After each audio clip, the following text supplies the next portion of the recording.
Baik, memasuki acara selanjutnya, yaitu sambutan. Sambutan akan disampaikan oleh Kepala Program Studi Pendidikan Guru Pendidikan Anak Usia Dini FKIP UNS oleh Ibu Dr. Anayanti Rahmawati, Sarjana Psikologi, Psikolog Master of Art, dan sekaligus berkenan untuk membuka acara pada pagi hari ini. Kepada Ibu Dr. Anayanti Rahmawati, Sarjana Psikologi, Psikolog Master of Art, disilahkan. Terima kasih Mbak Sasa. Bismillahirrahmanirrahim. Assalamualaikum warahmatullahi wabarakatuh. Yang terhormat dan kami hormati para dosen di Prodi PG PAUD FKIP UNS, dan yang kami hormati Bapak Dr. Yudo Bawono, Sarjana Psikologi Magister Sains, yang nanti akan menyampaikan materi di pagi hari ini. Yang saya cintai para mahasiswa Prodi PG PAUD, lintas angkatan, dan kemudian ini juga ada beberapa alumni yang bergabung.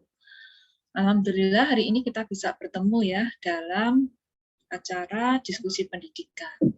Nah, diskusi pendidikan ini merupakan acara rutin di Prodi yang diselenggarakan setiap semester.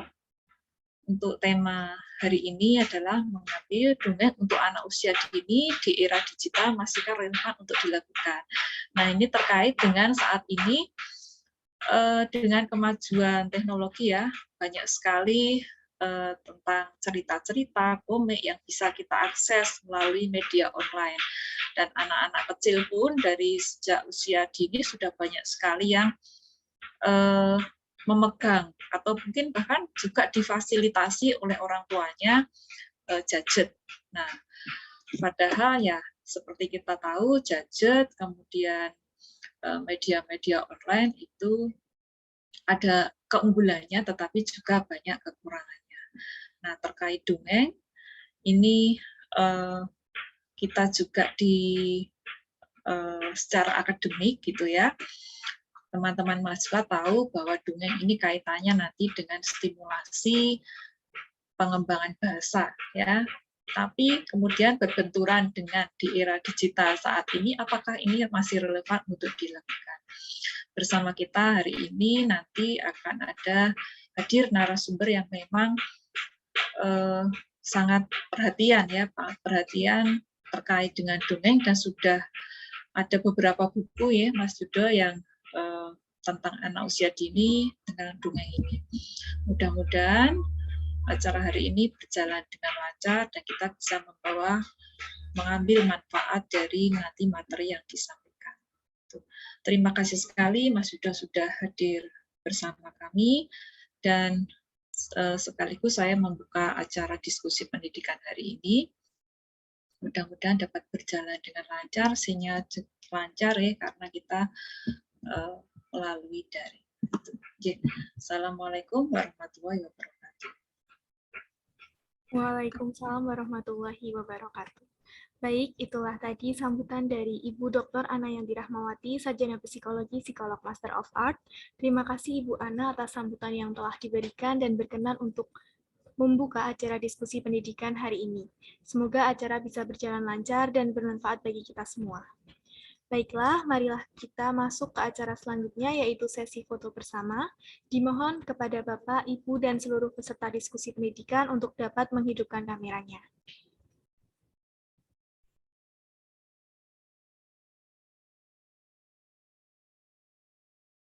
Baik, saya hitung. Untuk slide pertama, 1, 2, 3. Slide kedua, 1, 2, 3. Slide ketiga, 1, 2, 3. Slide keempat, 1, 2, 3. Nah, slide selanjutnya, 1, 2, 3. Baik, terima kasih. Baiklah, Bapak, Ibu, dan teman-teman, selanjutnya adalah acara inti diskusi pendidikan. Dan sebelumnya, izinkanlah saya untuk membacakan CV dari pembicara kita hari ini, yaitu Bapak Dr. Yudo Bawono, Sarjana Psikologi Magister Sains. Kepada panitia yang bertugas, disilahkan untuk memaparkan CV-nya.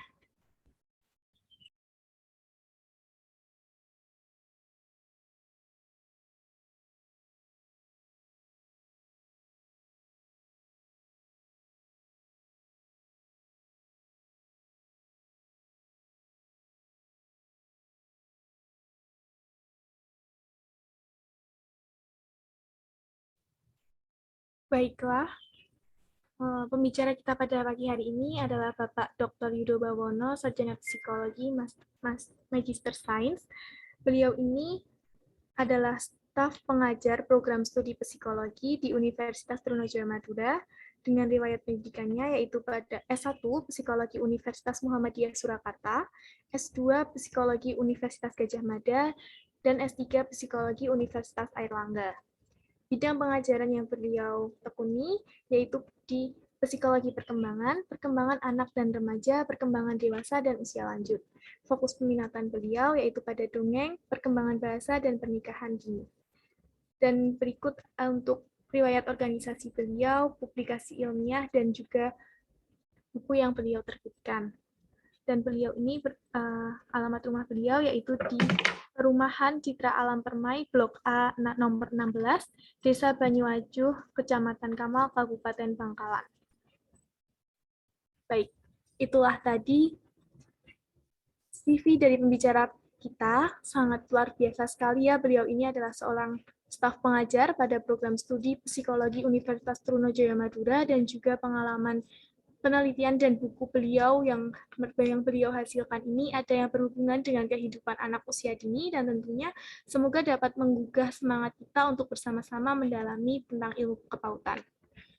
Baiklah, sebelumnya saya ingin menyapa pembicara kita terlebih dahulu.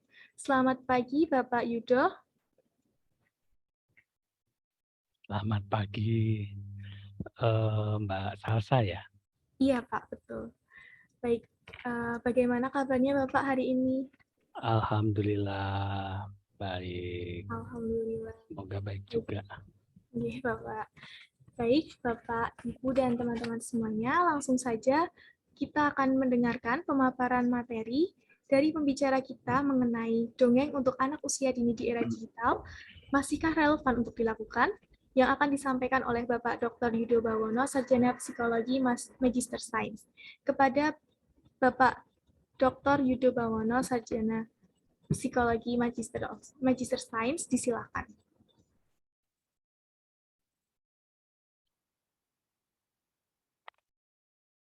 Baik, terima kasih. Cek suara dulu Mbak Salsa. Tadi nyambung ya, tidak nge-lag ya? Ya, nyambung Bapak. Khawatirnya ini kan dipisahkan oleh jembatan Suramadu ya.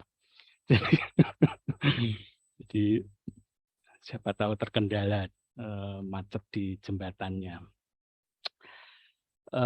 Baik, saya menyapa dulu di sini ada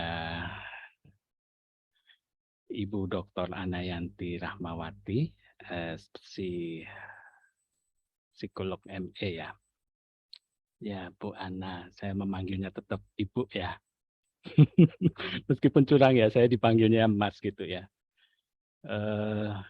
Kemudian Ibu Anjar Fitrianing Tias, SPD MPD, Bapak Ibu dosen dari program studi PG PAUD ya, FKIP UNS, kemudian HMP-nya sendiri, Golden Age, kemudian panitia, mahasiswa. Assalamualaikum warahmatullahi wabarakatuh. Selamat pagi, salam sejahtera bagi kita semua ya. Jadi saya merasa mendapat kehormatan sudah diundang ya untuk ikut berdiskusi karena acaranya di sini diskusi pendidikan tahun 2022 ya yang mengangkat tema dongeng untuk anak usia dini di era digital masihkah relevan untuk dilakukan. Jadi namanya diskusi nanti juga sepertinya akan lebih banyak tanya jawab begitu ya. Tetapi karena di sini saya juga baca rundown-nya itu menyampaikan dalam waktu 60 menit. Ini ya semoga nanti bisa tertunaikan 60 menitnya. Baik, Mbak Salsa, saya mohon izin untuk share screen ya. Baik, Bapak. Ya, ini ada video, semoga tidak nge-lag ya. Jadi sebelum ke salin dia ya PPT-nya, slide-nya saya coba untuk nge-share video ini dulu.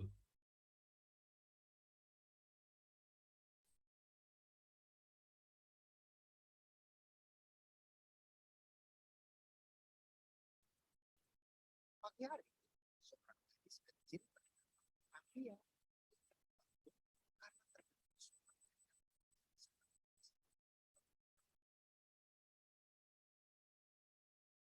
Afia segera pagi dan setelah itu siap berangkat menuju ke rumah.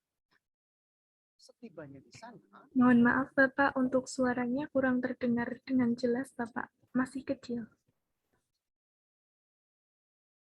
yang kakek lakukan. Kakek sedang menyapu halaman. Ini banyak sekali daun-daun yang sudah kering jatuh dari pohon. Kenapa harus dibersihkan, kakek? Nanti kena angin kan bisa bersih sendiri.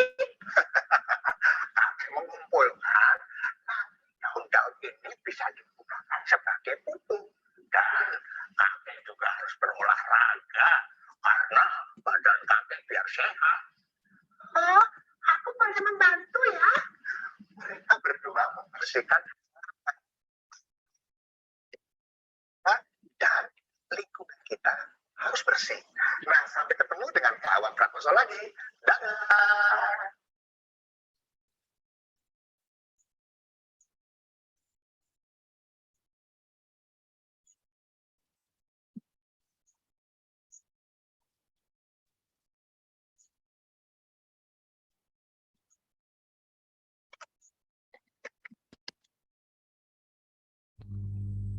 Terdengar ya Mbak Salsa videonya tadi ya? Terdengar Bapak. Ya, video singkat dari Kak Awam. Saya memang pernah juga ya, kebetulan itu dipertemukan di satu acara bersama beliau ya, juga membahas tentang dongeng. Jadi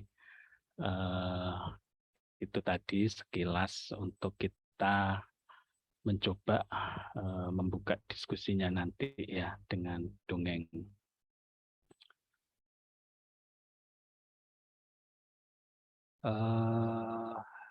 PowerPoint-nya sudah terlihatkah?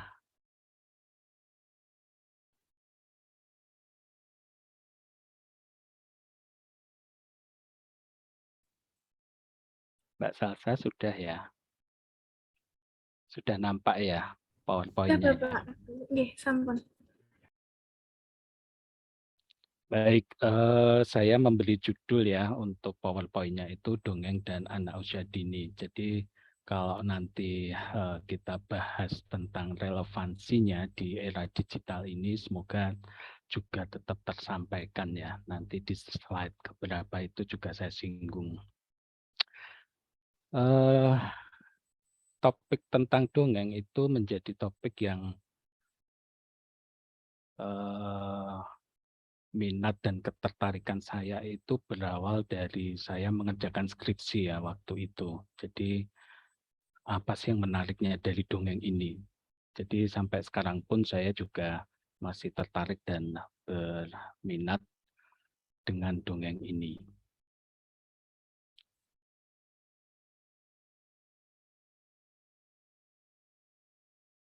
Nah, yang akan kita diskusikan antara lain ada 6 bahasan ya. Yang pertama adalah anak usia dini. Jadi ini nanti juga nggak terlalu kita bahas panjang lebar ya.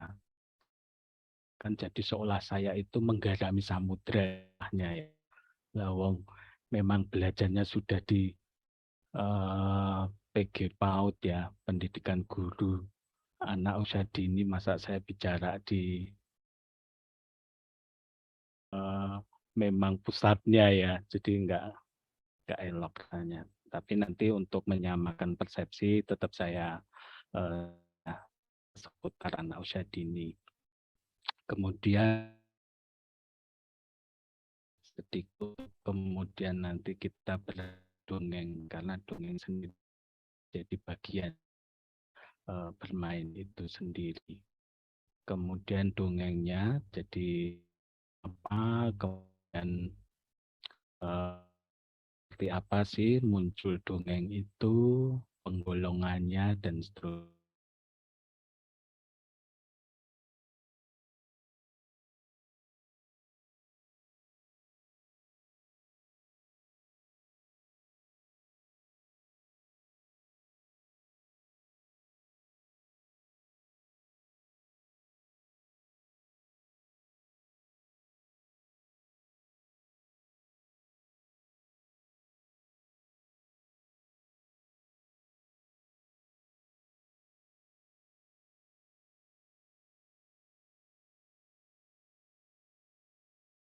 Dan dilakukan kalau tidak salah di tahun 2018 lalu ya. Dan di CV saya ya, jadi fokus ketertarikan saya, minat saya selain dongeng juga di pernikahan dini ya. Di disertasi saya tentang pernikahan dini. Nah, itu sedikit pengantar ya terkait dengan anak usia dini itu seperti apa, kemudian bermain, di mana di dalam bermain itu sendiri pola bermainnya itu seperti di slide barusan itu mereka suka dengan dongeng-dongeng. Nah, dongeng sendiri sebenarnya apa sih? Nah, di bagian ini nanti kita akan bahas tentang definisinya, kemudian sejarah dan penggolongannya.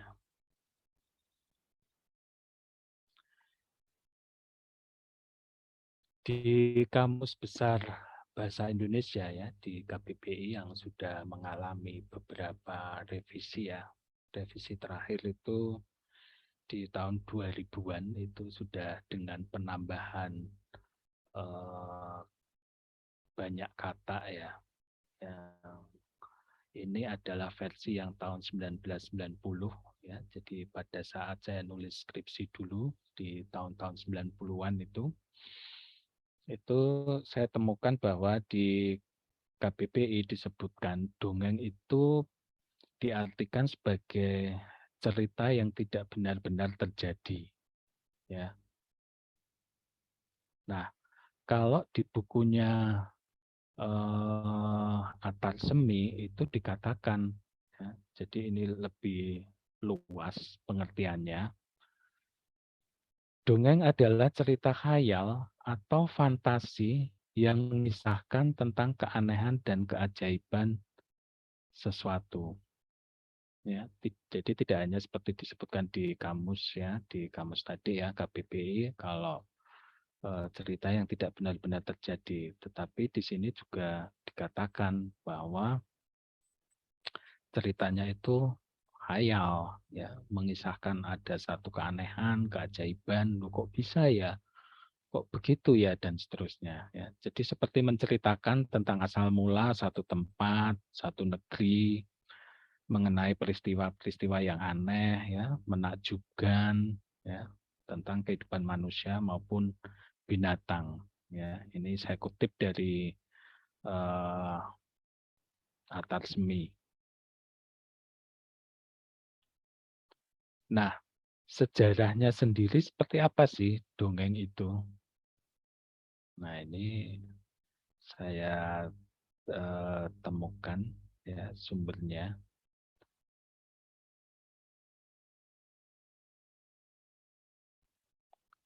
Mungkin nanti perlu ada penelusuran lebih lanjut ya terkait ini. Ya. Ini ditemukan di 6.000 tahun yang lalu ya, di zaman perunggu. Ada kisah tentang pandai besi. Ini kemudian, nah namanya dongeng itu kan satu wilayah ke wilayah lain, dari mulut ke mulut yang itu menjadi tradisi lisan disampaikan oleh pendongeng kepada yang didongengi, ini akhirnya bisa jadi di wilayah lain itu akan berbeda, ya, meskipun sebenarnya kalau didengarkan, dibaca ceritanya itu kok hampir sama ya ceritanya. Ini seperti halnya yang ditemukan ini kisah tentang Pandai Besi yang kemudian muncul versi-versi yang lain. Seperti yang beberapa waktu yang lalu difilmkan ya, filmkan juga yang film anak-anak itu. Saya juga sudah nonton filmnya. Kalau tidak salah judulnya itu Coco atau apa ya. Jadi pemain gitar itu ya yang dia bersekutu ya, ada perjanjian tertentu dengan dari alam lain ya untuk bisa terkenal. Ini juga begitu yang Pandai Besi ini. Kemudian ditemukan jejaknya itu di abad 10 ya, ini di Persia dengan adanya kisah 1001 malam. Ya, yang dikenal dengan cerita ini ya, kisah 1001 malam. Ini yang apa? Kayak yang Sinbad, Aladin itu ya. Ya, ini di abad-abad itu. Kalau tidak salah ini ceritanya itu yang satu raja yang apa? Istrinya itu berkhianat ya, kemudian dia membalas dendamnya itu dengan kemudian membunuh para perempuan yang disuguhkan ke raja ini ya. Nah, bagaimana di Indonesia itu sendiri ini tidak ada rekaman yang jelas ya.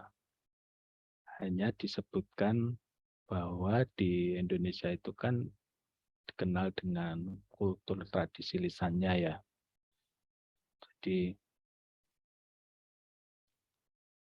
cerita didongengi anaknya ya sebelum tidur atau pada saat bangun tidur kondisi masih santai, rileks, kemudian didongengi. Nah ini di Jawa, di Madura, di bagian wilayah yang lain juga hampir sama ya dilakukan. Makanya di satu wilayah itu bisa jadi ditemukan di wilayah lain. Loh, kok ceritanya hampir sama ya? Cerita yang 3 ekor babi kecil itu yang kemudian dikejar serigala itu ternyata saya juga bacanya itu ada beberapa versi ya. Ada versi yang di situ ceritanya itu diserang serigalanya itu di rumah yang babi pertama tinggalnya itu di satu gubuk gitu ya, yang rumahnya itu terbuat dari jerami gitu. Kemudian ditiup serigalanya jadi terbang dan nampak babi-babinya. Kemudian lari ke rumah berikutnya dan seterusnya. Tetapi saya juga menemukan ya cerita yang 3 ekor babi kecil ini dikejar serigalanya, kemudian dia naik ke pohon apel dan membujuk serigalanya itu dengan diberi apel. Sehingga karena ada tipuan itu, dia terselamatkan dari kejaran si serigala. Jadi ada satu kesamaan cerita ya. Ini tidak hanya di Indonesia. Jadi kita punya cerita itu di Jepang atau di negara lain itu juga ada cerita yang hampir sama. Lanjut di era digital itu kemudian kalau yang di zaman-zaman dahulu itu awalnya disampaikan secara lisan, kemudian sudah mengenal adanya tulisan, ada di daun lontar dan sebagainya ya, di macam gua-gua gitu ada gambar, ada tulisan. Nah ini sekarang sudah ada audio dan visual. Jadi kalau di era digitalisasi begini, di era digital ini ada YouTube, ada smartphone, ya, ini bisa kemudian dongeng-dongeng itu lewat ini. Jadi klik gitu aja bisa kita tahu ya. Oh, ada dongeng ya di YouTube. Oh, kalau buka smartphone ada aplikasi tertentu yang juga menyediakan tentang aplikasi dongeng. Nah, ini yang saat ini kita bisa lihat ya. Di dongeng tidak seperti yang zaman-zaman dahulu. Nah, penggolongannya seperti apa? Jadi ini ada 4 yang saya kutip dari Pak Dananjaya ya. Jadi ada dongeng binatang, dongeng yang tokohnya itu binatang, ya. Jadi bisa bicara, ya, punya akal seperti lainnya manusia, gitu ya. Kancil mencuri timun. Ini cerita yang mungkin sebagian besar di room ini sudah mendengar ya cerita tentang itu. Terus bagaimana cerita yang dengan tokoh kancil itu menolong buaya, tetapi buayanya itu malah kemudian yang ditolong dari kejatuhan pohon malah hendak memangsanya. Nah, ini versi yang lain pun ada ya. Jadi ada anak sapi yang ketemu dengan buaya yang merintih-rintih minta tolong, kemudian ditolongi, setelah ditolongi justru malah sapinya itu, anak sapinya mau dimakan. Kemudian datang kancil untuk menyelamatkan. Itu kalau yang dongeng binatang. Nah, yang dongeng biasa itu dongeng yang tokohnya manusia. Jadi biasanya suka duka seseorang. Ya. Jadi tokohnya itu manusia. Termasuk di dalamnya ada cerita-cerita rakyat itu ya. Jadi di Jawa ada cerita, misalnya yang itu ya Jaka Tingkir, Jaka Tarub dan sebagainya. Ya. Bawang merah, bawang putih. Nah, ini juga tokoh-tokoh yang sosoknya manusia. Kemudian lelucon dan anekdot, ya, dongeng-dongeng yang bisa menimbulkan rasa geli, ya, yang menggelitik, lucu, yang membuat tersenyum, tertawa, ya, ini yang masuk dalam kategori ya golongannya lelucon, anekdot. Kemudian yang terakhir adalah dongeng berumus, ya. Namanya berumus ya, ini ada strukturnya ya, ada pengulangan di situ. Itu terkait dengan dongeng. Nah, manfaatnya sendiri apa sih sebenarnya? Ini nanti akan nyambung. Apakah di era digital itu masih relevan? Ya kalau memiliki kemanfaatan, tentu saja itu masih relevan. Nah, kita lihat manfaatnya apa sih dongeng itu. Ini ada beberapa di buku saya itu ada lebih dari 10 atau berapa ya yang saya sebutkan. Tapi ini ada, kalau tidak salah ada 8 yang saya sebutkan di sini. Yang pertama adalah membangun hubungan yang erat antara orang tua dan anak. Ya, di ini kedekatan antara orang tua dan anak bisa terjadi memberikan dongeng itu. Anak-anak saya itu sampai dia sudah, kalau kakaknya yang SMP udah mulai tidak terlalu suka ya untuk kemudian mendengarkan. Nah, anak saya yang kelas 5 SD itu juga masih suka ya untuk didongeng. Jadi kalau ditemenin untuk dia tidur itu, Pak ceritain, Pak dongengin. Nah itu ternyata di usia-usia sekolah dasar pun masih suka mendengarkan dongeng. Kemudian manfaat lain adalah merangsang kemampuan bahasa anak. Ya, apalagi kalau dongeng-dongengnya itu ada kata-kata yang anak belum tahu ya dengan kata itu. Misalnya disisipi kata-kata yang dia belum pernah mendengar sebelumnya itu, kita bisa selain memperkenalkan kata itu juga menjelaskan ya artinya. Seperti ini ya, misalnya digital gitu ya. Jadi dia bingung, digital itu apa? Relevan. Nah, ini kesempatan orang tua untuk juga mengenalkan kata itu. Itu lewat dongeng. Caranya Pak, kata itu bisa dimasukkan dalam cerita, cerita yang kita bangun itu, ya kita susun. Jadi dongengnya itu sendiri tidak hanya kita dapat dari orang lain ya, apalagi ada buku kemudian sudah tersaji dan kita tinggal membacakan pada anak. Tetapi dongeng itu sendiri juga bisa kita karang ya untuk kemudian menambahkan kata-kata yang mereka belum tahu tentang kata itu. Saya kalau dongengin anak juga langsung terpikir gitu aja ya. Jadi apa yang ada di terlintas di pikiran itu saya ceritakan.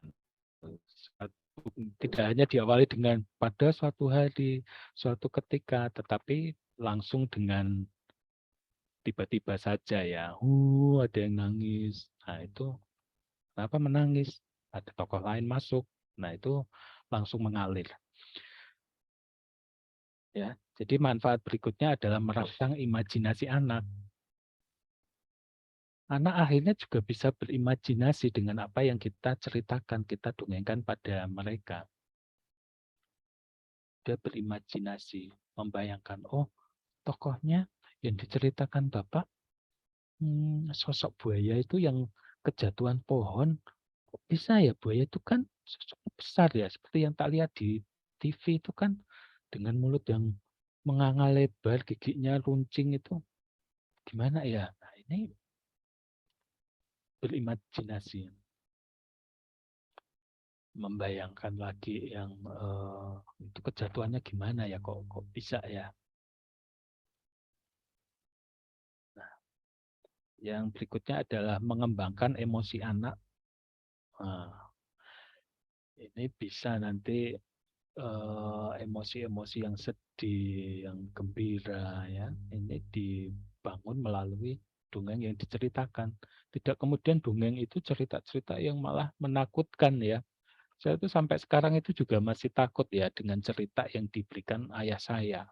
Di waktu dulu saya masih kecil itu juga ayah saya suka mendongeng ya. Jadi kalau mau tidur. Nah, tapi ada cerita-cerita yang disampaikan ke kami ini ya, saya kakak itu adik. Itu ya ada cerita yang menakutkan dan sampai sekarang saya masih ingat ya cerita itu. Jadi membekas ternyata. Terbangkitkan apa emosi takut itu dari cerita yang diberikan oleh ayah saya. Kemudian ada penanaman nilai-nilai moral anak ya. Jadi mana yang baik, mana yang buruk ya. Itu Kancil ternyata selain cerdik juga suka nolong ya. Nah ini juga apa bisa tersampaikan lewat cerita ya, lewat dongeng. Mereka tertanam nilai-nilai moralnya ya. Itu nggak boleh dilakukan loh. Sudah ditolong kok malah mau dimakan. Nah, ini kan kita bisa mengajarkan ini sesuatu yang tidak baik, sesuatu yang tidak boleh dilakukan begitu. Kemudian juga merangsang minat baca. Jadi kalau anak sudah tertarik untuk didengarkan, bisa kita kemudian kayak mengiming-imingi ya. Nah, suatu ketika kemudian kita pas beli bukunya itu, nah ini nak yang kemarin ibu ceritakan, bapak ceritakan 3 ekor babi kecil yang ada serigalanya, ini ada bukunya nih. Sama enggak ya yang disampaikan, yang diceritakan kemarin? Wah, kita rangsang untuk, mari kita buka yuk bukunya yuk. Nah, kalau tertarik sudah mulai baca sendiri, apalagi kalau dia sudah bisa baca ya. Nah ini untuk kemudian tertarik nanti cerita berikutnya apa ya, setelah ini apa ya. Nah itu bisa dirangsang melalui dongeng yang diberikan. Kemudian ini ya seperti hanya dalam menanamkan nilai-nilai moral tadi, ini juga membentuk karakter anak ya. Ini generasi sekarang itu kan ya mungkin agak berbeda ya dengan generasi saya, Bu Ana ya, yang dulu itu belum apa ya, segencar ini ya teknologi ya. Jadi kalau saya lihat ya semoga tidak hanya di apa, tidak terjadi di sini ya, di PG PAUD UNS itu beberapa mahasiswa itu kalau menemui kesulitan ya, misalnya dalam menyusun skripsi, cari bahan dan seterusnya, itu mentok itu udah rasanya itu seperti dunia sudah berakhir gitu. Sudah nggak ada jalan keluarnya. Jadi ini kurang, menurut saya kurang tangguh ya, kurang gigih, kurang ulet untuk mencari bagaimana itu bisa ditemukan ya. Ini juga sebenarnya bisa dimulai dari anak-anak itu untuk membentuk karakter-karakter yang seperti itu ya. Dan ini ada pendidikan seks pada anak. Loh, memang bisa Pak, bisa saja. Ya, jadi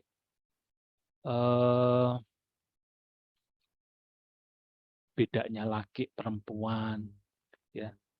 Jadi mulai dari kalau kita bicara seksnya itu sendiri ya, dari jenis kelamin, kemudian nanti peran gendernya. Kalau laki itu harus seperti apa, yang perempuan itu bagaimana, apakah saat ini juga masih seperti itu yang digambarkan ya. Kalau di buku-buku dulu zaman saya sekolah di awal ya, sekolah dasar itu kan sering nemu ya, di ayah kerja di kantor, ibu memasak di dapur. Nah ini peran gendernya apakah tetap seperti itu? Termasuk di dalamnya adalah bagaimana mengajarkan tentang pendidikan seksnya. Ya, apa yang boleh dilakukan oleh laki-laki dan yang tidak. Nanti yang perempuan bagaimana. Ya. Dan ini beberapa di antaranya, yang lain adalah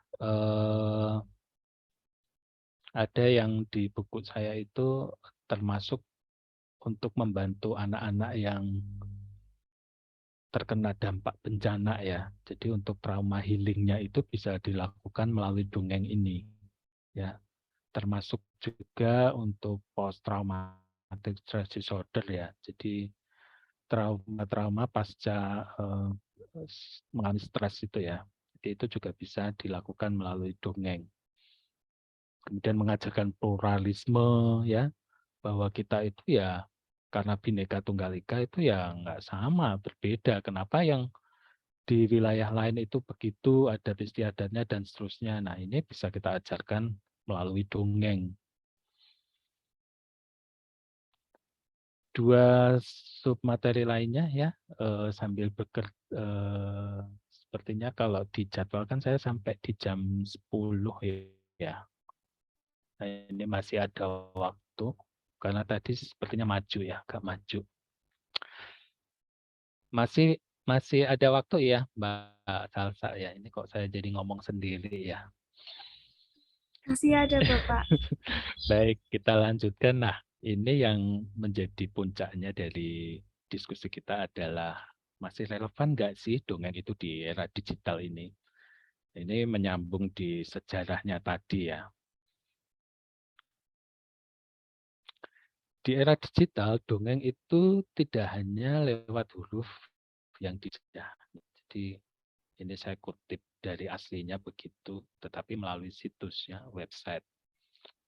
Tidak hanya dituliskan di kertas, di dinding, ya, tetapi sekarang bisa kita akses melalui teknologi ya. Jadi kalau tadi Bu Ana di awal di sambutan itu menyampaikan, satu sisi memang ya kalau kita bicara di era digital ini, teknologi yang sedemikian masif begitu ya, kemudian penggunaan gadget, gawai ya, smartphone itu yang tidak terelakkan ya. Jadi anak-anak yang masih kecil sekali ya, hitungan bulan itu ada juga yang sudah disodori tablet ya, ada yang disodori HP. Mungkin agar tenang ya, tidak rewel ya sudah. Memang satu sisi itu ada kemanfaatannya, tetapi ada juga sisi negatifnya. Ya, jadi ibarat pisau itu bermata dua ya. Nah, buku dongeng anak yang dulunya mengandalkan teks itu sekarang sudah, kalau dulu kan membosankan ya kalau baca di buku itu, buku dongeng itu hanya tulisan gitu aja tanpa ada gambar. Nah, ini sudah ada gambar dan suara.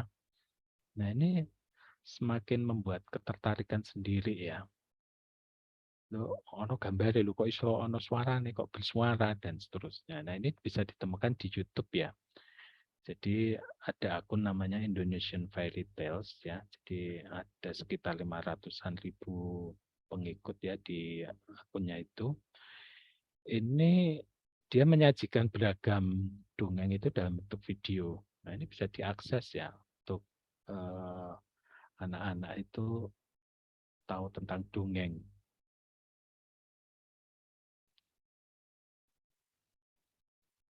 Nah, sekarang dongeng itu makin dekat dengan pemirsanya dengan aplikasi di ponsel pintar, smartphone ya. Jadi ada aplikasi-aplikasi, tidak hanya aplikasi yang untuk media sosial atau apa ya, untuk foto-foto itu ya biar mungkin lebih cantik, lebih ganteng pakai aplikasi tertentu. Tetapi di ponsel pintar pun sudah tersedia ya beberapa aplikasi itu yang terkait dengan dongeng. Nah,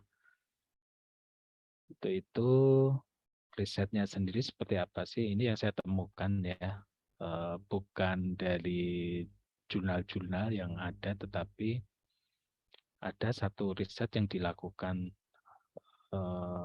Tirto ID ya. Ini di website. Jadi metodologi risetnya seperti ini. Jadi yang dilibatkan itu ada sekitar 1.500-an responden ya. Wilayah risetnya itu di Indonesia ya. Jadi menyebar ya di seluruh provinsi yang ada di Indonesia. Nah, ini di tahun 2018 seperti tadi saya sebutkan. Instrumennya adalah berupa kuesioner online ya. Kemudian sampelnya random. Nah, kita lihat hasil risetnya itu seperti apa sih? Ini profilnya, ya, profil dari responden yang diikut sertakan di risetnya itu. Jadi rentang usianya itu kalau dilihat paling banyak itu di rentang usia 20 sampai 25 tahun ya. Jadi kemungkinan ini orang tua baru ya, 20 sampai 25. Kemudian berikutnya 26 sampai 29 ya. Ini kalau usia-usia segini ya memang anak-anaknya itu masih anak-anak yang tergolong anak usia dini. Ya. Nah, jenis kelaminnya paling banyak yang laki-laki. Ya. Ini kemungkinan sudah menjadi ayah ya. Jadi yang ikut dalam pengisian kuesionernya ini para ayah. Pendidikannya tertinggi SMA ya, atau SMK, sekolah menengah atas ya. Berikutnya S1, 39 sekian persen. Nah, ini beberapa hasilnya. Dari responden yang mengisi kuesionernya itu yang punya kebiasaan mendongeng itu sebesar 70-an lebih ya, 77,63%. Ya. Bisa jadi ini dulunya juga didongengi oleh orang tua ya. Jadi kemudian ganti mendongengkan ke anaknya. Alasannya apa sih mendongeng itu? Terbanyak adalah tahu kalau cerita dongeng itu bisa membentuk budi pekerti. Ya. Jadi, nanti dari cerita-cerita yang ada itu kan mengajak pada kebaikan. Ya, jadi hampir semua cerita dongeng itu, saya bilang hampir ya, karena bisa jadi saya terlewat ya, ada beberapa sebagian kecilnya lagi justru menceritakan hal yang tidak baik kan ada juga ya. Apalagi itu kalau yang tradisi lisan tidak terdata di berupa tulisan.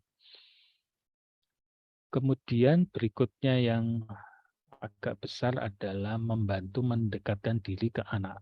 Ya, jadi tidak lagi hanya sekedar membeli smartphone-nya gawe, tapi juga gawe ini diletakkan. Kemudian, yuk dengerin cerita yuk. Nah, ini mendekatkan diri ke anak. Dan ini alasan lainnya ya, di waktu kecil mendapat pengalaman yang sama, itu tadi ya, bisa jadi yang punya kebiasaan mendongeng ini juga karena dulu waktu kecil didongengi ya. Kemudian saran orang lain, guru, keluarga, teman ya disarankan mungkin, oh ben cedak kalau anakmu kuwi yo dongengi bae. Nah, siapa tahu temannya menyarankan begitu. Atau mungkin guru, kalau di tempat kami kami menyisipkan waktu untuk kami nantinya membeli dongeng, mendongengi anak, cerita begitu. Bisa jadi ya. Kemudian medium edukasi untuk menambah wawasan yang paling kecil ya. Kemudian alasan tidak mendongeng apa? Ada juga ternyata ya responden ini sebagian besar ya, karena 39%-nya sendiri tidak punya anak atau adik, jadi ngapain dongeng? Oh, nggak ada yang tak dongengi gitu ya. Terus yang besar kedua adalah waktu kecil tidak pernah mendapat dongengan, ya, nggak pernah didongengi, jadinya nggak mendongeng juga. Sudah ada teknologi seperti internet, tidak ada waktu dan lainnya, bahkan tidak peduli, ini kecil ya. Dan slide terakhir, kita lihat di riset yang dilakukan Tirto Edi ini, cara dongengnya gimana sih? Sebagian besar adalah dengan membacakan, memakai media buku. Ya, nanti diskusi kita bisa bertanya jawab ya. Medianya apa sih Pak untuk dongeng? Kapan sih dongeng itu bisa diberikan pada anak dan seterusnya. Ya, ini pemantik saja. Jadi di sini dikatakan cara dongengnya yang paling besar adalah membacakan buku cerita, kemudian diikuti dengan dongeng lisan tanpa buku cerita. Seperti tadi di awal ya, video dari Kak Awam itu kan langsung aja dongeng itu, nggak ada buku ceritanya, nggak ada media boneka tangan dan sebagainya. Kemudian frekuensinya ya, mendongeng dalam seminggu itu berapa kali sih? Nah, terbanyak adalah 44%-nya itu 1-3 kali dalam seminggu. Ya, baru berikutnya diikuti yang 28 sekian persen itu tidak tentu. Ya, jadi ya dalam seminggu ya kadang didongengi, kadang ya berapa kali gitu. Itu kemudian ini sumber acuannya saya mengutip dari mana saja. Ini di buku saya, kemudian ada tulisan dari Mbak Skolastika Gerentia, kemudian ada Mas Nuran Wibisono, ini di bukunya Elizabeth Harlock, Pak Atar Semi yang tadi definisi dongeng, ya, kemudian Bu Rahman, ya, tentang anak usia dini tadi. Nah, ini beberapa media sosial yang mungkin bisa diintip-intip gitu ya. Pak Yudo ini apa sih? Nah, bisa lihat di Facebook saya ini, Instagram, LinkedIn, dan Twitter. Itu saja Mbak Salsa, sepertinya pas di jam 1 jam ya, 60 menit ya. Tadi kayaknya jam 9:50 juga ya. Itu saya kembalikan ke Mbak Salsa.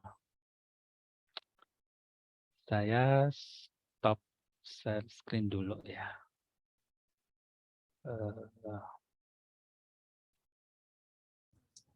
Baik, terima kasih Bapak atas pemaparan materi yang sangat luar biasa dan tentunya bermanfaat bagi kita semuanya. Jadi untuk di era digital saat ini, dongeng itu masih relevan ya Pak untuk kita sampaikan kepada anak-anak, apalagi didukung dengan adanya smartphone, jadi kita bisa menyampaikan melalui banyak media ya Pak. Baik, selanjutnya setelah kita mendengarkan pemaparan materi dari Bapak Yudo, selanjutnya adalah sesi diskusi dan tanya jawab. Kepada peserta diskusi pendidikan, jika ada pertanyaan atau hal yang ingin didiskusikan bersama, bisa langsung menghidupkan mikrofon dengan raise hand terlebih dahulu, atau bisa juga melalui room chat yang tersedia dengan format nama _ pertanyaan.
Baik, terima kasih Bapak Yudo yang telah men-share materinya kepada kita. Dan untuk teman-teman, apabila tadi ada yang ketinggalan, bisa di-download ya materinya. Baik Bapak, ini sudah ada pertanyaan yang masuk dari Saudari Dita Dwi. Terkadang dongeng membuat anak bosan. Lalu bagaimana cara mengalihkan fokus anak? Apakah saat anak mulai tidak fokus dan mulai bosan, kita berhenti cerita atau diteruskan saja seperti itu Bapak? Bagaimana gitu Bapak? Ya, baik, terima kasih pertanyaan dari Dita Dwi. Ini mahasiswa apa alumni, Mbak Salsa? Mahasiswa Bapak. Oh, mahasiswa. Jadi kalau misalnya didongengi itu sudah bosen, terus cara mengalihkan gimana ya biar fokus lagi Pak? Dia kan udah nggak fokus nih, kita berhenti atau teruskan saja ceritanya gitu. Atau bahkan mungkin dipaksa ya, aduh gimana sih ini? seru loh ceritanya, menarik loh, masa kamu nggak suka? Nah, ini jadi akhirnya memaksakan ya. Padahal bermain itu sendiri tadi kan definisinya adalah sukarela ya, tanpa ada paksaan. Jadi kalau sudah mulai bosan ya sudah berhenti ya. Agar nggak bosan gimana Pak? Ya dibuat semenarik mungkin ya, dipancing untuk dia itu akhirnya cerita itu ujungnya akan kemana sih?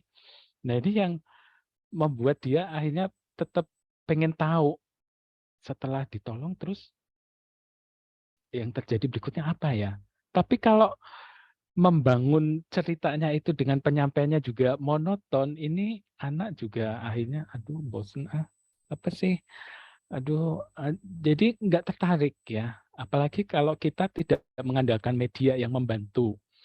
Ya, misalnya tadi Kak Awam kan mungkin dengan ekspresi wajah, dengan berganti-ganti suara itu bisa memancing anak untuk tetap fokus. Tetapi kalau kita datar, tokoh satu dengan tokoh yang lain suaranya juga tetap, ceritanya tidak menarik ya, itu akan bikin bosen, jelas ya. Jadi diusahakan yang pertama membangun itu dulu agar anak ini tidak bosen. Juga timingnya, tidak kemudian dia pada saat lagi asik dengan teman-temannya bermain, kemudian, nak ayo nak sini nak, seru ini dongengnya, ayo bapak ceritain. Udah bikin ilfil duluan. Jadi anak yang dia punya keasikan bermain yang lain yang bukan dongeng ini, akhirnya diminta untuk mengikuti yang keinginan kita, ini yang kurang tepat ya, yang bisa membuat anak akhirnya bosen. Ya, jadi dilihat juga timingnya. Tidak harus itu dongeng diberikan menjelang dia mau tidur ya.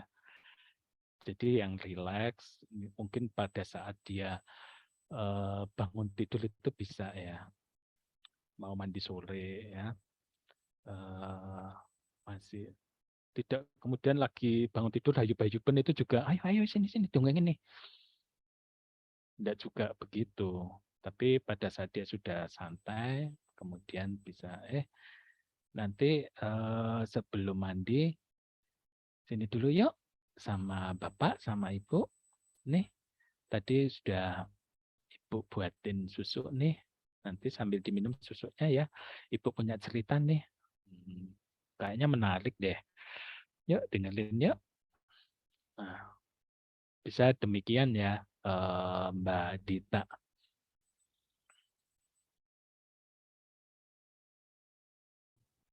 Baik Bapak, jadi untuk supaya anak tidak bosan juga kita harus memilih tema yang lebih menarik dan lebih untuk bisa memilih dalam timing yang tepat dalam kita bercerita seperti itu nih Bapak. Mungkin kepada Saudari Cita Dwi, apakah ada feedback?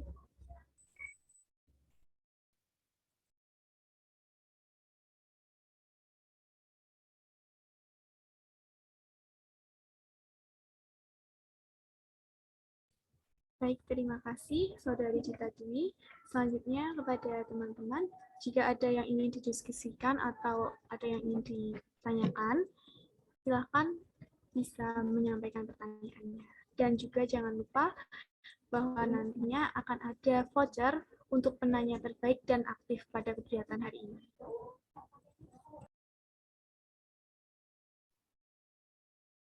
Oke, sambil menunggu yang lain, Mas Yudo, saya mau tanya. Ini kan diskusi ya Mas Yudo. Waduh. Saya tidak mengetes loh, tidak mengetes tapi diskusi. Waduh, ini yang nanya pakarnya ini dari PG PAUD jadi grogi ini. Mas Yudo, itu kan dongeng. Kalau saya pas anak saya masih kecil, saya juga masih sempat membacakan buku cerita gitu ya, karena pas dia kecil berarti sekitar 14 tahun yang lalu gitu kan, kita juga HP itu belum yang smartphone gini ya, masih HP yang biasa gitu. Nah, tapi untuk yang saat ini ya, itu kan situasinya sudah berbeda. Nah, kalau di HP, di gadget itu kan ada cerita-cerita dongeng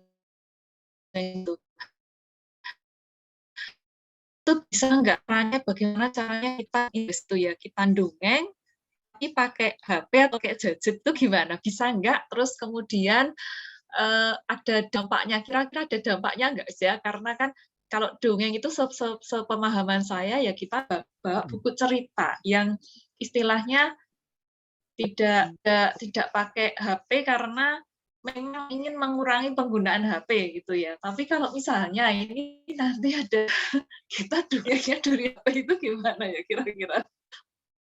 Gitu sih.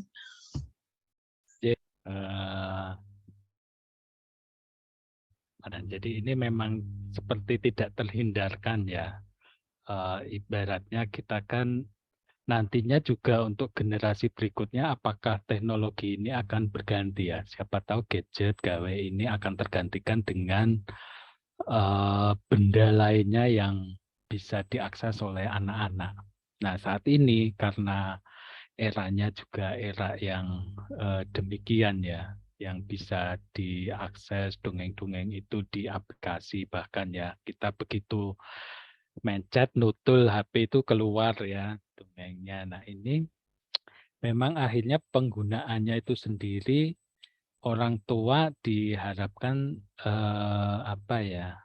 sebijak mungkin dalam penggunaannya, tidak kemudian karena dia bisa melihat sendiri ya udah, toh dia bisa lihat ada audionya, ada gambarnya, tidak ditemenin. Nah, kalau tadi Bu Ana sih mengintegrasikannya, awalnya kita nemenin membacakan bukunya atau tanpa media buku, kita langsung mendongengi, menceritakan cerita. Nah, ini gimana akhirnya? Ya itu bisa bersama-sama kita buka HP-nya, smartphone-nya, gadgetnya, nah bareng-bareng mengikuti ya. Jadi sambil ditunjukkan anak, orang tua ya, ayah ibunya juga ikut dampingi. Seperti hanya kalau melihat tayangan televisi ya, seperti riset saya di S2 lalu yang untuk keperluan nyusun tesis itu, kenapa anak-anak justru setelah melihat televisinya itu tambah kosakatanya, perbedaan kok tidak meningkat ya? Itu karena anak hanya dihadirkan di depan TV saja, tidak kemudian ada pendampingan. Itu mau dia dapat kata baru ya tidak tahu, itu nanti kata apa itu artinya apa juga tidak tahu, yang di TV. Nah ini akan disayangkan ya, yang harusnya dia sebenarnya dapat kata-kata baru yang banyak, dari situ bisa ada reinforcement dari orang tua untuk oh kata ini tuh maksudnya ini loh Dek, dan seterusnya ya. Tetapi pemanfaatannya akhirnya menjadi tidak optimal, itu tidak bisa meningkat kosakatanya. Jadi kalau penggunaan dongengnya lewat gadgetnya itu ya harapannya tetap nanti bersama-sama melihatnya.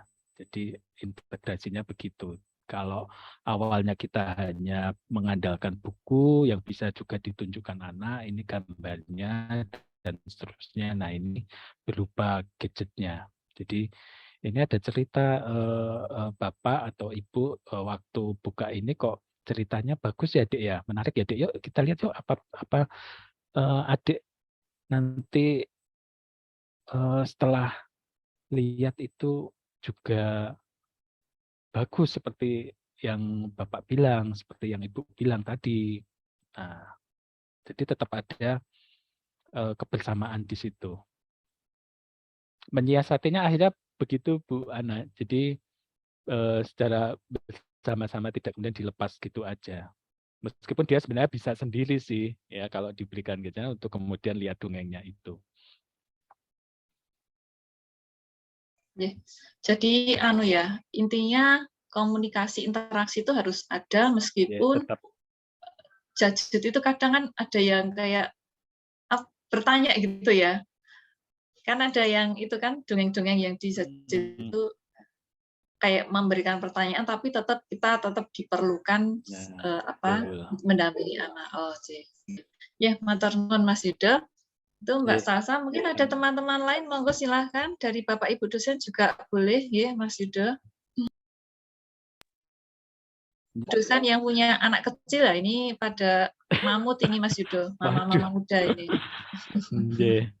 Mama muda. Ini bukan berarti saya yang lebih tahu, Bapak Ibu ngapunten. Jadi saya di sini sebenarnya malah mau ikut belajar gitu di PG PAUD ini bagaimana untuk dongengnya itu sendiri.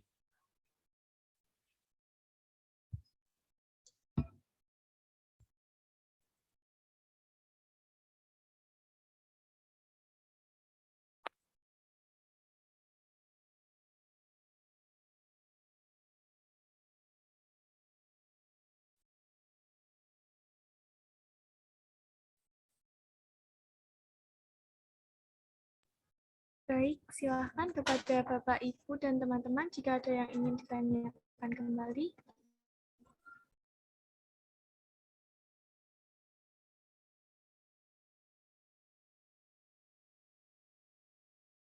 Ini tidak model tunjuk ya. Biasanya kalau mahasiswa tidak bertanya, akhirnya Bapak Ibu dosennya yang nunjuk.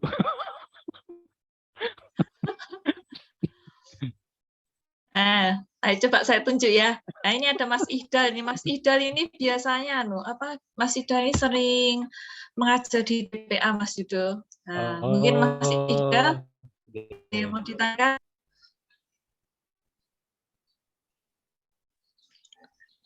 Assalamualaikum warahmatullahi wabarakatuh. Waalaikumsalam warahmatullahi wabarakatuh. Perkenalkan, nama saya Idal Husnayain. Langsung saja ya Pak. Ya. Mungkin saya punya pengalaman di TPA itu banyak sekali cerita yang bisa disampaikan kepada anak. Nah, tapi untuk bisa tersampaikan ke anak itu butuh perhatian yang lebih. Sedangkan gimana ya? Untuk mengatur kelas saja biar lebih tenang seperti itu kan agak sulit. Nah, kadang juga saya kesulitan memilih kata-kata buat anak umur segini kan beda-beda. Nah, kira-kira untuk anak usia TK sampai SD itu cerita yang benar-benar bisa ngena ke anak itu yang seperti apa? Mungkin mereka udah bosan ya, cerita itu udah pada tahu gitu. Nah, mungkin apakah ada referensi cerita yang menceritakan dunia sekarang dan bisa diaplikasikan di kehidupan anak seperti itu. Terima kasih.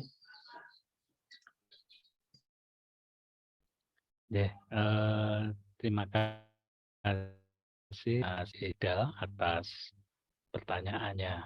Ini alumni atau mahasiswa atau dosennya? Mahasiswa, Pak. Oh, semester berapa, Mas Idal? Semester berapa? Semester 8, mau ke 9. Sampai lupa ya.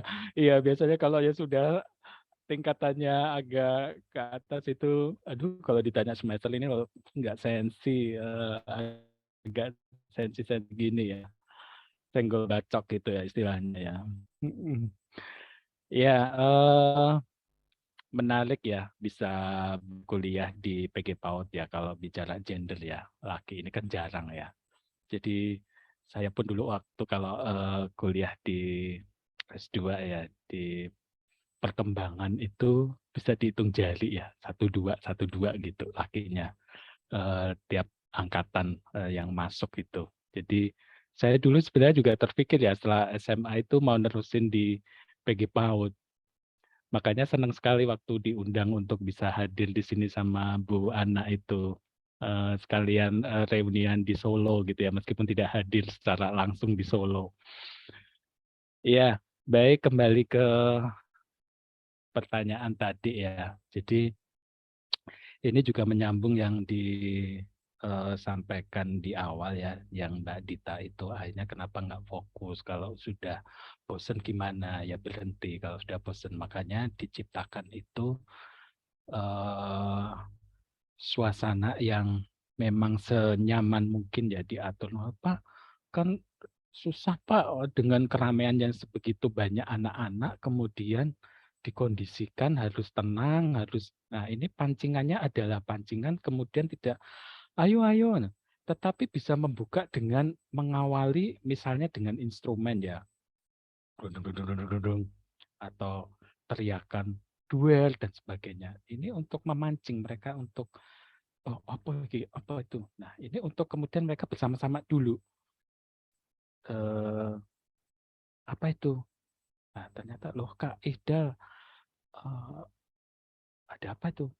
Nah, baru masuk. Tidak masuknya itu juga adik-adik sini dulu ya, ya Kak Ihdal punya cerita. Enggak, langsung masuk ke cerita yang mau disampaikan ke mereka. Misalnya ada tokoh yang terpeleset kah, atau ada kejadian-kejadian yang memang dibuka di awal, itu kemudian cerita itu akan mengalir, ya. Atau misalnya bisa diselingi dengan penggunaan panggung boneka ya, itu bisa membuat panggungnya, kemudian ada boneka-boneka kecil yang dihadirkan di panggungnya itu yang dibikin begitu. Jadi di kami ya, jadi saya itu kan juga ikut dampingi komunitas yang mahasiswa psikologi itu mendampingi anak-anak jalanan ya di pelabuhan. Kami kan juga letaknya itu sekitar 4 atau 5 kilo ya dari Pelabuhan Kamal untuk nyebrang ke Surabaya itu. Nah, ini ada anak-anak di pelabuhan namanya kita menyingkat apel ya, anak pelabuhan. Jadi mereka diajak mahasiswa-mahasiswa kami ini untuk setelah sore ya, setelah mereka itu ada yang nyemil ya, jualan snack, atau bahkan ada yang minta-minta ya di kapal-kapal itu. Mereka sorenya setelah selesai itu diajak bersama-sama untuk belajar bersama. Ya, jadi di salah satu kegiatan itu mereka pakai psikopapet ya. Jadi istilahnya gitu. Jadi ada psikologinya akhirnya ditulis psikopapat. Agak ngeri juga ya psycho gitu ya. Padahal papet itu mereka ada panggung boneka kemudian mendongengkan ke anak-anak ini. Jadi diselang-selingi dengan kegiatan itu. Kalau mereka belajar calistung, kemudian bacaan-bacaan surat pendek itu diselingi dengan penggunaan panggung boneka itu. Jadi bisa diatur lah apa Mas Ihdal, dan mungkin beberapa buku yang ada itu ada teknik mendongeng misalnya. Nah, itu bisa dibaca kok di situ. Cara-caranya mereka untuk kemudian bisa tertarik. Ya, setidaknya dari pendongeng sendiri ada upaya ya, ada upaya untuk kemudian memunculkan keberminatan mereka. Bukan berarti loh nanti bosen Pak diceritain itu saja. Kadang anak justru malah minta yang itu saja ceritanya ya. Jadi kayak anak saya itu kan mau saya cerita yang baru itu, Pak yang cerita itu. Jadi ingat cerita yang misalnya ada kata yang dia kehujanan, dia pakai daun pisang untuk berteduh, itu sepertinya membekas ya buat anak saya ini yang minta ceritanya ya yang begitu. Itu Mas Ihdal.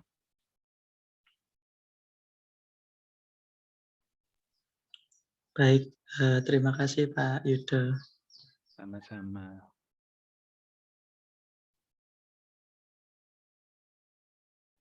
Baik, Bapak, ini ada pertanyaan dari Ibu Anjar Fitrianing Tias.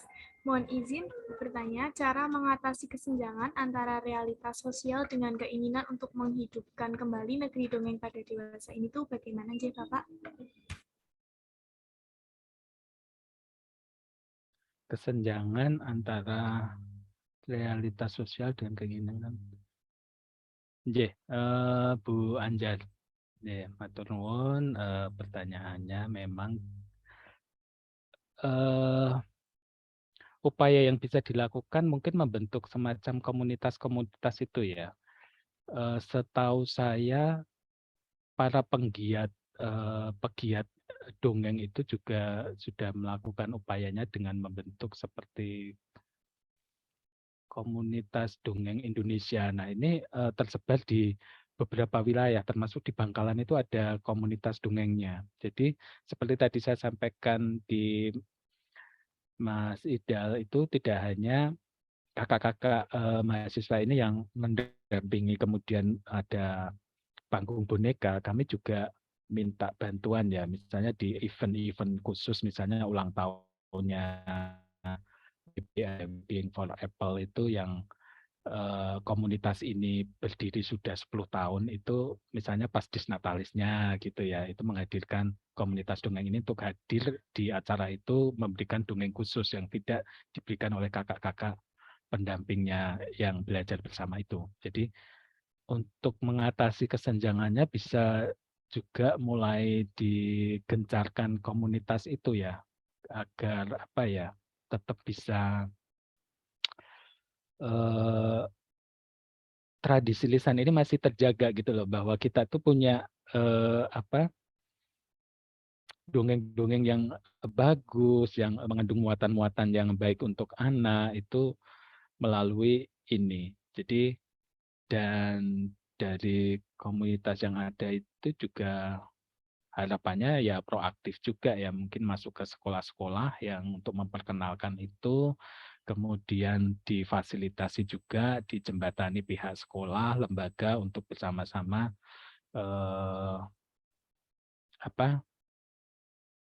mengenal lagi ya dongeng-dongeng ini. Jadi biar tradisi ini juga tidak berhenti begitu saja. Kalau kemudian aduh kalah nih sama gadget, aduh kalah nih sama smartphone, mereka sudah asik dengan game online-nya dan sebagainya. Padahal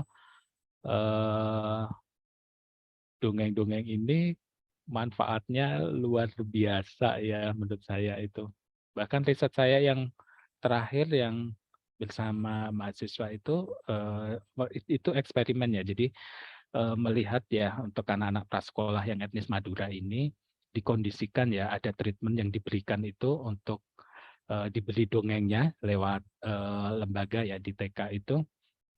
Kita lihat ya dalam 1 minggu diberikan intervensi berupa dongeng itu, ternyata perilaku agresif mereka ya dari anak-anak prasekolah etnis Madura ini cenderung menurun ya setelah diberi intervensi itu.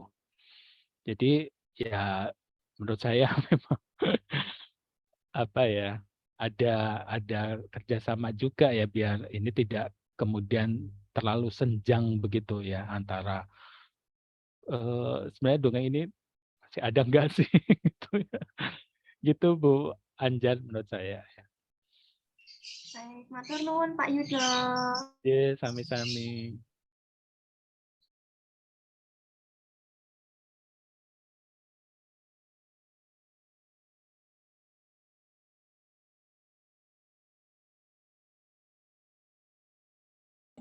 Baiklah teman-teman, apakah ada yang ingin ditanyakan lagi kepada Bapak Yudo?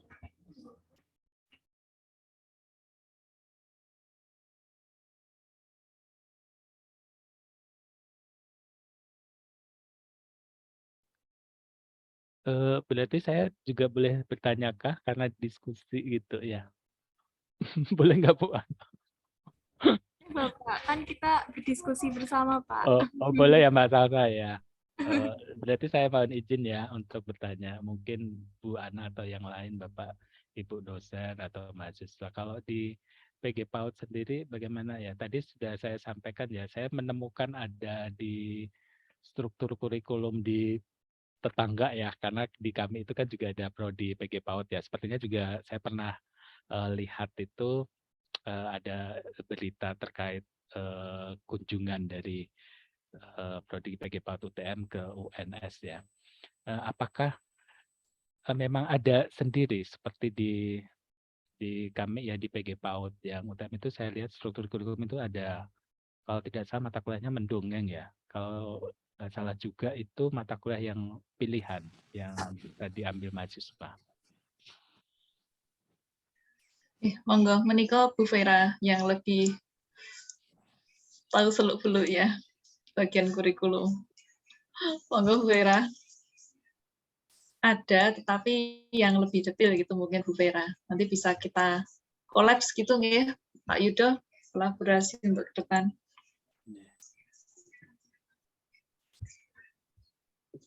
Mohon maaf, tadi suaranya agak kurang terdengar, Bapak, karena lirih sekali di laptop saya yang berkaitan dengan kurikulum tadi, nggih, Bu Ana. Nggih. Apakah di PG PAUD UNS itu juga menawarkan menawarkan mahasiswa ya di struktur kurikulumnya itu mendongeng, terkait dengan dongeng itu, atau itu menyisip di mata kuliah menjadi bahan kajian, bahan ajar di mata kuliah yang tidak berbunyi mendongeng begitu, Bu? Oh, nggih. Ya, baik, terima kasih Pak Yudo. Jadi kebetulan ini prodi kami baru saja juga Bapak menerapkan nggih kurikulum MPKM yang terbaru. Ini yang sudah menjalankan ini adik-adik mahasiswa yang sekarang semester 2 Bapak. Jadi baru kami laksanakan kurikulum ini di angkatan 2021 dan sekarang adik-adik ini sudah menginjak di semester 2. Nah, di kurikulum yang baru ini, kami menyisipkan mata kuliah yang secara eksplisit ada mendongengnya, Bapak, yaitu seni mendongeng. Ini juga salah satu waktu itu usulan dari Bu Ana, selaku Kaprodi, dan mata kuliah ini menjadi mata kuliah pilihan, Bapak, sebagai penunjang untuk profil lulusan pendidik PAUD. Seperti itu. Jadi, kalau untuk materi mengenai mendongeng ini sebenarnya sudah disinggung di mata kuliah pengembangan bahasa. Itu semester, saya nggak lupa Pak, kalau tidak semester 2, semester 3, dan ini mata kuliah wajib. Nah, untuk mendukung kompetensi adik-adik mahasiswa ini, besok lulusan menjadi pendidik, apabila mereka ini juga ingin mendalami bagaimana cara menjadi pendongeng yang baik untuk anak usia dini. Nah, ini kami berikan mata kuliah pilihan yaitu seni mendongeng. Begitu, Bapak. Yeah. Matur nuwun Bu Vera, menarik ya kalau memang itu dijadikan khusus mata kuliah. Jadi kan kalau mata kuliah mau nggak mau dalam satu semester itu ada 14 sampai 16 kali tatap muka dan terkait dengan dongeng itu sendiri. Nggih, matur nuwun. Iya, sami-sami Bapak. Kalau untuk mata kuliah mendongeng ini nanti baru akan gitu, Mas Yudo. Jadi memang yang secara khusus saat ini karena kurikulum yang lama itu belum masuk gitu, tapi terselip dalam pengembangan bahasa. Gitu. Terus kalau yang baru, nah itu baru nanti itu mata kuliah pilihan ya, kalau nggak salah itu kita setting mata kuliah pilihan, jadi nanti sekitar semester 5 atau 6 di kurikulum baru. Oke, teman-teman yang lain, monggo ada yang mau ditanyakan lagi, ini ada pakarnya dongeng loh. Nanti kalian akan di semester lanjut itu akan tentang dongeng. Ini istilahnya kan kita harus ini dulu ya, mengetahui dulu cara gambarannya dulu.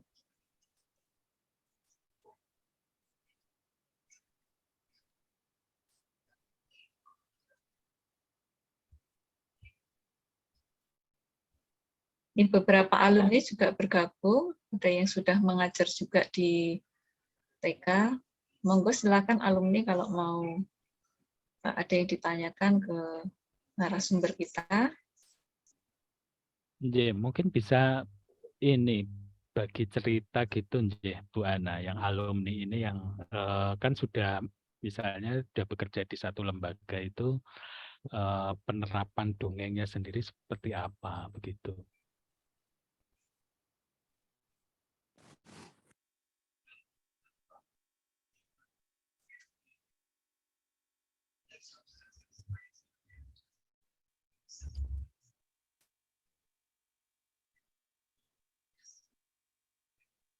Begini Bapak dan Bu Ana, mohon izin. Ini sebenarnya saya penasaran juga Bapak, ini mungkin nanti bisa didiskusikan juga mengenai cerita ini. kalau kita membicarakan mengenai cerita, kita kaitkan dengan cerita-cerita keagamaan gitu Bapak. Sebagai contoh misalnya kisah tentang nabi-nabi, atau saya yakin juga di agama-agama yang lain pun ada cerita-cerita semacam itu yang ada unsur magisnya, atau cerita-cerita tentang perang dan lain sebagainya. Meskipun di dalamnya itu tetap akan ada nilai moralnya. Nah, kalau menurut Pak Yudo, menanggapi cerita-cerita yang seperti ini tuh bagaimana Pak? Apakah memang bisa untuk kita terapkan untuk anak usia dini, khususnya anak-anak yang usianya itu masih di bawah 6 tahun, Pak? Karena ada unsur magis, ada perang-perang, ada ya hal-hal yang sebenarnya ini juga kurang baik kalau didengar oleh anak-anak, tapi ada nilai moralnya juga sebenarnya di balik itu. Itu menurut Pak Yudo seperti apa, Bapak? Nggih, matur nuwun Bu Vera. Jadi memang beberapa buku dongeng pun saya sempat baca ya, meskipun tidak detail ya, tetapi ada beberapa yang kisahnya, ceritanya itu seputar peperangan dan sebagainya. Nah, ini pendongeng itu bisa memilih dengan bahasa yang dipahami anak ya. Maksudnya adalah ini kejadian seperti minggu lalu ya. Minggu lalu itu saya diminta untuk mengisi di satu lokasi KKN ya mahasiswa. Di lokasinya itu menurut informasi ya dari mahasiswa yang KKN di sana itu cukup tinggi pernikahan dini. Jadi judulnya itu di undangan sosialisasi pernikahan dini. Nah, saya bingung juga ini sosialisasinya itu untuk mengajak mereka menikah dini atau mencegah agar tidak menikah dini gitu ya. Jadi ya akhirnya karena audiensnya itu juga siswa SMP, itu saya berusaha untuk saya menyampaikannya, bahasa pilihan katanya ya, diksi itu mencoba untuk tidak saya pas berhadapan dengan mahasiswa gitu loh, dengan tingkat pemahaman mereka di usia-usia itu. Ya nanti juga tidak tambah bingung dengan istilah yang saya pakai. Begitu juga kalau misalnya kita mendengar kok anak-anaknya di bawah 6 tahun, Pak. Terus gimana kalau ceritanya itu tentang peperangan dan sebagainya. Ya, sepenangkapan dari pendongeng itu untuk kemudian bisa memahamkan cerita itu pada anak. Kalau memang itu terjadi peperangan, itu peperangan yang tidak kemudian justru malah penekanannya pada penekanan yang kekerasannya itu. Kenapa peperangan itu sampai terjadi itu kan ada ketidaksesuaian, ketidakcocokan bersama dan seterusnya. Nah, ini yang akhirnya menimbulkan mereka mengambil tindakan bertempur. Bertempur itu yang seperti apa? Nah, ini juga akhirnya pilihan kata itu menjadi ditangkap anak. Oh, bertempur itu satu yang sana, satu yang sini itu bertemu untuk kemudian beradu kekuatan dan sebagainya. Jadi itu disampaikan juga pada anak dari pendongengnya ini. Jadi memang agak hati-hati akhirnya, tidak kemudian kita justru malah dengan apa ya, seperti tidak menyelami ke saya kalau berada di usia itu dengan pemikiran seperti itu tuh yang seperti apa ya, biar mereka juga bisa nangkep omonganku gitu. Jadi ini yang tak sampaikan juga kena ke mereka, seperti aku ngomong seperti dengan temanku sendiri. Tidak kemudian dengan posisi kedewasaannya dalam berpikir itu kan akan berbeda, nggih. Rasanya itu akan tidak kena akhirnya. Karena yang bicara itu bicara dari sisi pendongeng yang dia berpikir secara dewasa. Itu memang kalau bicara jam terbang itu ya memang harus banyak berlatih ya. Saya bukan pendongeng sih, Bu, tapi berusaha untuk menyampaikan dongeng itu biar anak menjadi tertarik. Salah satunya memang itu, akhirnya kita membedakan suara, belajar suara yang setidaknya 2-3 tokoh itu suaranya berbeda. Ekspresi itu juga cukup membantu ya. Mereka kalau melihat kita bagaimana kalau ekspresi marah itu seperti apa, kemudian kalau tersenyum yang gembira itu bagaimana, itu sedih itu juga cukup membantu. Apalagi kalau dibantu media ya, media pun saya memanfaatkan yang ada. Jadi kayak boneka kayak gini itu kan sebenarnya ini bonus dari support ya. Dulu waktu anak-anak saya itu sudah berhenti ASI itu kan akhirnya nyambungnya dengan support. Nah, di support itu ada bonus ya, di dalamnya ada boneka-boneka. Nah, boneka-boneka kecil seperti ini itu akhirnya saya manfaatkan untuk bisa jadi media dongeng saya gitu. Kemudian kalau buku-buku ada gambar-gambar yang menarik itu saya potong, saya taruh di kertas karton, saya kasih tusukan sedotan gitu ya untuk kemudian kayak wayang gitu ya. Jadi bisa untuk media bercerita. Jadi kalau menurut saya tadi ya Bu Vera, jadi disesuaikannya itu adalah mengantarkan cerita peperangannya itu versi yang dipahami anak, kita mencoba untuk menyelami ke dunia itu dengan cara berpikir dia. Mungkin bisa dialog dulu sih sebenarnya. Nah, adik taunya perang itu seperti apa? Nanti baru kita sesuaikan ceritanya itu untuk dengan pemahaman mereka. Gitu.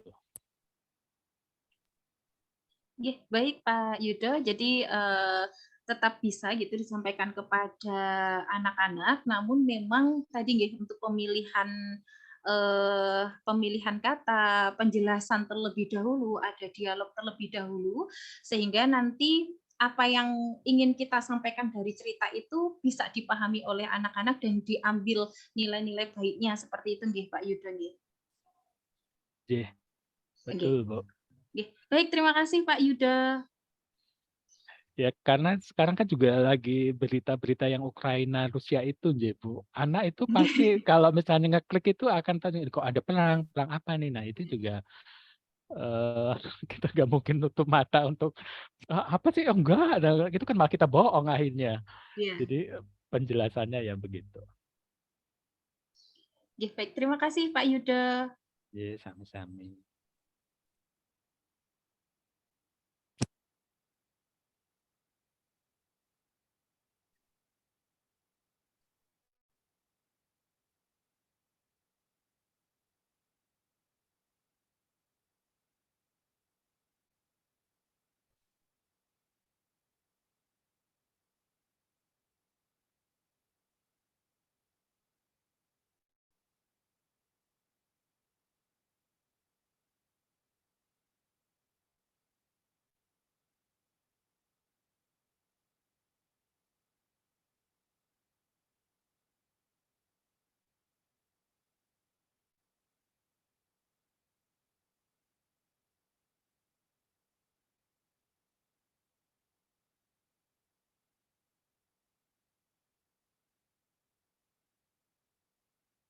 Oh, ini ada di kolom chat ya, alumni ya, Febri Yuridnir.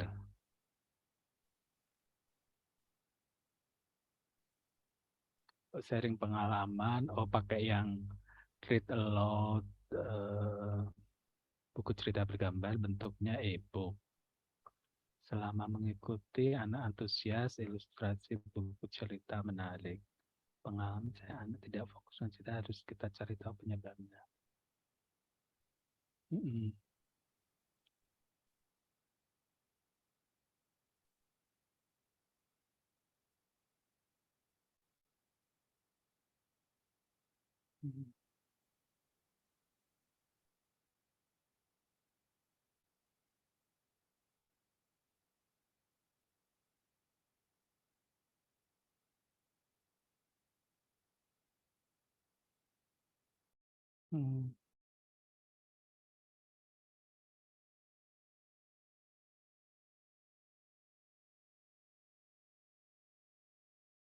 Ya, terima kasih Mbak Febri ya ini, Mbak Febri Yuridnir, alumni ya, sharing berbagi cerita ya, pakai metode yang read aloud itu.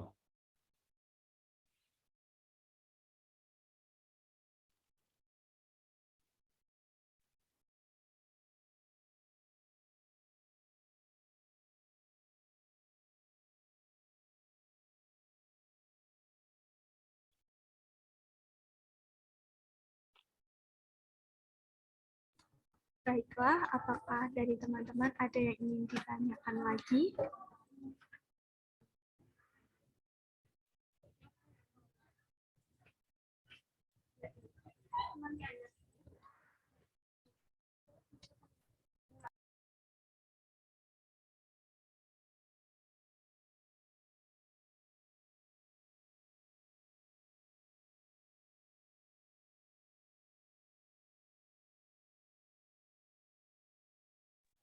Saya izin bertanya, Mbak Salsa. Baik, Mbak Fani, silahkan. Baik, terima kasih atas waktu dan kesempatannya. Baik, di sini saya izin bertanya nggih Bapak pada Bapak Yudo. Mungkin apakah ada pengalaman yang sangat terkesan bagi Bapak sendiri dalam prakteknya mendongeng ini terhadap anak begitu Bapak? Sehingga menurut saya kan kalau ada kegiatan dengan anak begitu pastinya mempunyai kesan tersendiri begitu Bapak, apalagi mendongeng ini. Dan mungkin kan mendongeng ini di masa sekarang itu mungkin kurang populer sepertinya itu Bapak. Jadi mungkin bagaimana nggih Bapak untuk sharing pengalaman dari Bapak sendiri begitu. Terima kasih. Baik, terima kasih Mbak Afani ya. Ini mahasiswa atau mahasiswa ya, Mbak. Nggih Bapak mahasiswa. Ya, ini kata Bu Ana tadi, di sini dosen-dosennya mama muda, jadi memang muda-muda ya, bingung ini antara mahasiswa apa dosennya gitu ya, saking muda-mudanya. Baik, kalau untuk pengalaman saya sendiri sih untuk mendongeng itu menjadi kepuasan sendiri manakala kemudian yang saya dongengi itu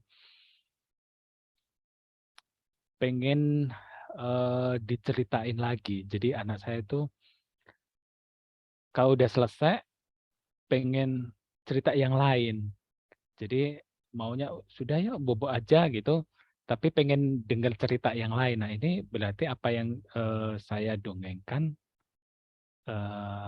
jadi hal yang membekas ya, membuat dia itu pengen mengalami apa seperti yang diceritakan tokoh-tokohnya, yang diceritakan bapaknya itu tadi seperti apa, itu yang membuat saya luar biasa ya. Jadi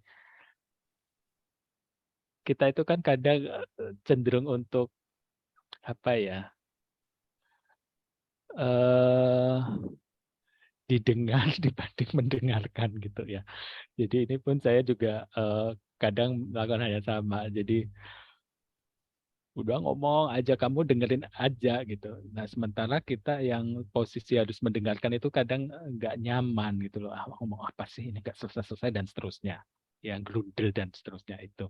Jadi itu yang membuat saya itu apalagi kalau kita di kelas gitu ya, mahasiswa tetap fokus sampai selesai mata kuliah, materi itu disampaikan. Kadang saya itu juga intermezzonya yang kelebihan ya. Jadi ini satu saat itu kan juga saya minta untuk meskipun saya kaprodinya tetapi ada jaminan mutu ya. Saya minta untuk saya pun tetap dievaluasi loh ya. Jadi masuk ke kelas untuk dilihat. Nah, saya pun mungkin ada catatannya terlalu berimprovisasi yang berlebihan kali ya. Jadi di kelas itu akhirnya ini sebenarnya materi apa sih kebelabasan, jadi itu yang mungkin catatannya. Akhirnya saya juga mencoba untuk mengurangi. Jadi itu ya Mbak Afani, kalau saya bercerita kemudian anak pengen untuk diceritain lagi itu membuat saya pengalaman saya ya itu menjadi hal yang berkesan buat saya. Jadi tetap pengen dengerin dongeng itu hal yang membuat saya seneng gitu ya.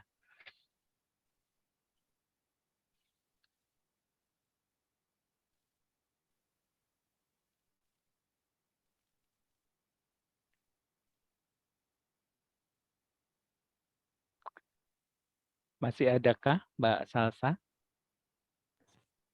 Baik, Bapak, berhubung waktu tanya jawabnya sudah habis nih Bapak, dan semua pertanyaan alhamdulillah sudah bisa terjawab.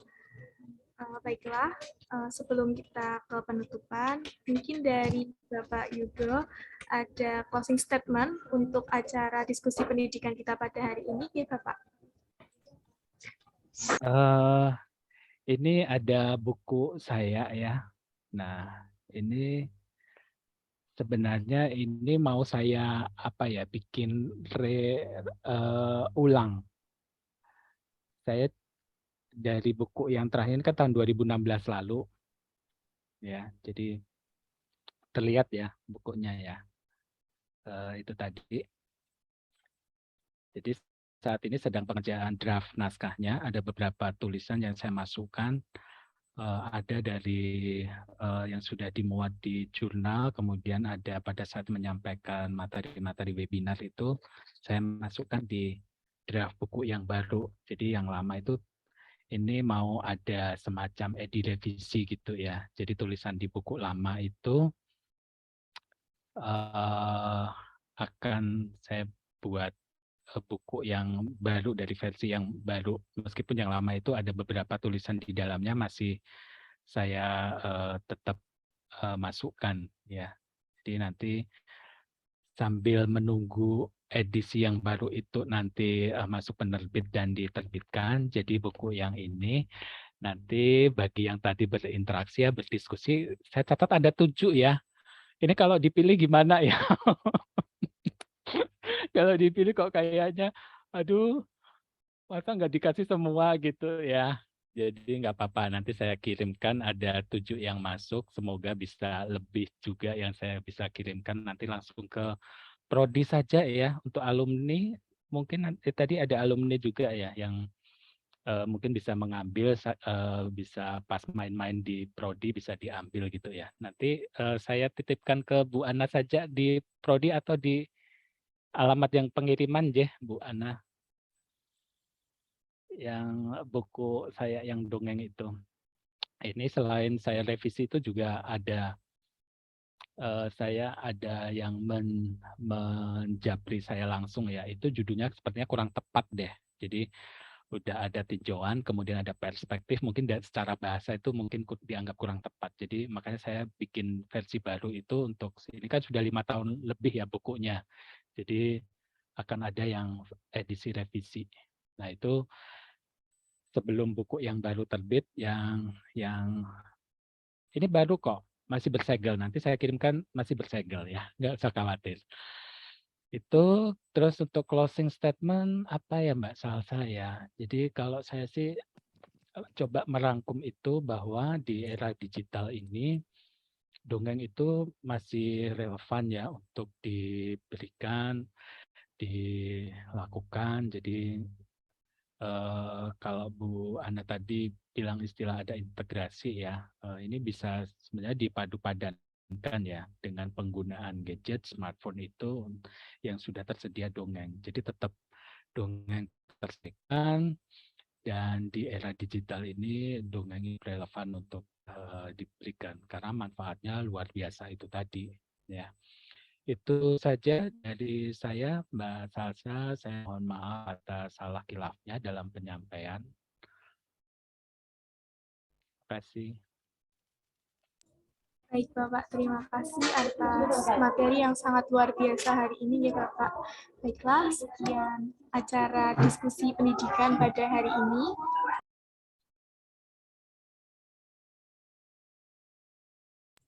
Mohon maaf. Baiklah, sekian acara diskusi pendidikan pada pagi hari ini. Mohon maaf apabila terdapat tutur kata yang kurang berkenan. Terima kasih saya ucapkan kepada Bapak Dr. Yudo Bawono, Sarjana Psikologi Magister Sains, selaku pembicara. Saya juga mengucapkan terima kasih kepada Bapak Ibu dosen dan staf karyawan PG PAUD yang telah menyempatkan waktunya untuk hadir di acara ini. Dan tak luput saya berterima kasih kepada para peserta yang telah hadir dan mengikuti jalannya acara hingga selesai. Sekali lagi, saya mewakili rekan-rekan yang bertugas mengucapkan terima kasih yang sebanyak-banyaknya atas partisipasi dari rekan-rekan sekalian. Semoga hasil yang kita dapat hari ini dapat bermanfaat bagi kita semua, serta dimudahkan dalam setiap langkah yang kita buat. Dan untuk Saudari Dita Dwi dan Mas Ihdal, mohon maaf, nanti bisa menghubungi Mbak Afani untuk penukaran vouchernya. Seperti itu. Dan marilah kita tutup acara ini dengan baca hamdalah bersama. Alhamdulillah. Sekian, undur diri dan sampai jumpa pada acara selanjutnya. Sekian, wassalamualaikum Waalaikumsalam warahmatullahi wabarakatuh. Matur nuwun sangat ya Mas Yudo. Terima kasih sekali Bu sudah Ana, sharing bersama kita hari ini. nggih. Matur nuwun sangat Bu Ana, Bapak Ibu dosen, Mbak Salsa, rekan-rekan mahasiswa. Mohon izin lift nggih. Matur nuwun. Assalamualaikum. Waalaikumsalam. Terima kasih, Bapak.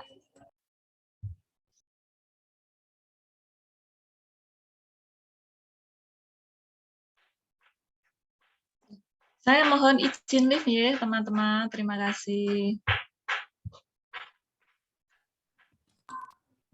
Ibu, terima kasih.